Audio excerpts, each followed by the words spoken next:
আজকে আপুদের জন্য একটা ব্লাউজের টিপস, হ্যাঁ, টিপস অথবা ট্রিক্স যেটাই ভাবো সেটা শেয়ার করব। দেখো অনেকেই বলো যে আপু নাইকের মতো আমাদের ব্লাউজের প্যাটটা কেন ফিটিংস হয় না, এর কারণ কি, কি করলে আমাদের ব্লাউজটা নায়িকাদের মতো ফিটিংস হবে। তো চলো একটা ব্লাউজের মতো মনে করো একটা ব্লাউজের আমি ড্রয়িং করলাম। হ্যাঁ, ড্রয়িং করার পর এখানে তো 4টা টিকেন হয় আমরা জানি, তাই না? একটা এদিকে যাবে, একটা এদিকে যাবে, একটা এদিকে যাবে, একটা এদিকে যাবে, তাই না? এরকম 4টা টিকেন হয়।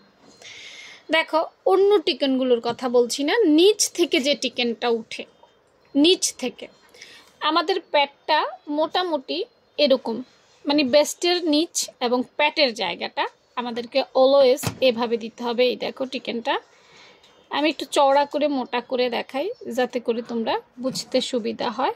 এই হ্যাঁ, প্রথমে শুরুতে এতটুকু সোজা উঠাবা, সেটা তোমার ব্লাউজের লেন্থ অনুযায়ী, মানে তুমি যত লম্বা ব্লাউজ করবা এই লেন্থ তত উঠবে কিন্তু, ঠিক আছে? সোজা উঠবে, দেখো সোজা উঠবে। উঠার পর এরপর এভাবে কোনা করে দিবা। এটা শুধু নিচের টিকেনের জন্য বলছি, অন্য কোনো টিকেনের জন্য নয়। এই টিকেনটা এইভাবে দিবা। সচরাচর আমরা টিকেন কিভাবে দেই?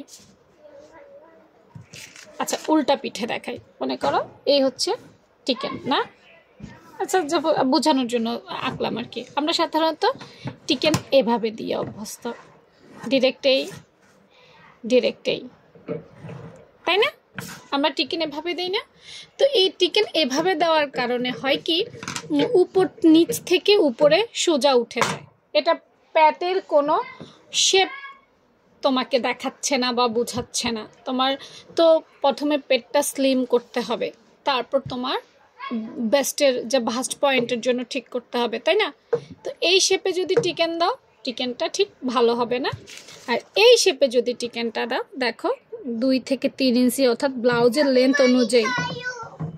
তো দেখো আমরা যখন এই শেপে করব কিছুটা আমাদের সোজা উঠবে, তারপর আমরা এইভাবে বাঁকা করে দিব, তখনই আমাদের এই প্যাটের অংশটা স্লিম হবে, বেস্টের অংশটা উঁচু হবে বা সুন্দর একটা শেপ দেবে, ঠিক আছে? তো নিচে আমাদের কয়টা টিকেন হয়? সামনের পাটে 2টা টিকেন, মনে করো এই পাশে একটা টিকেন, এই পাশে একটা টিকেন, 2 পাশে 2টা টিকেন হয়, তাই না?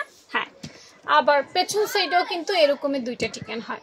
তো আমাদের সামনে এবং পেছনে এই নিচের এই 4টা টিকেন এভাবে দিতে হবে, তাহলে আমাদের বডি শেপটা অনেক বেশি ভালো আসবে। তবে আবার কথা আছে, তোমার প্যাট যদি হেলদি হয়, প্যাটে যদি আসলে মেদ থাকে, তাহলে কিন্তু আবার এইটা খুব একটা কাজে আসবে না।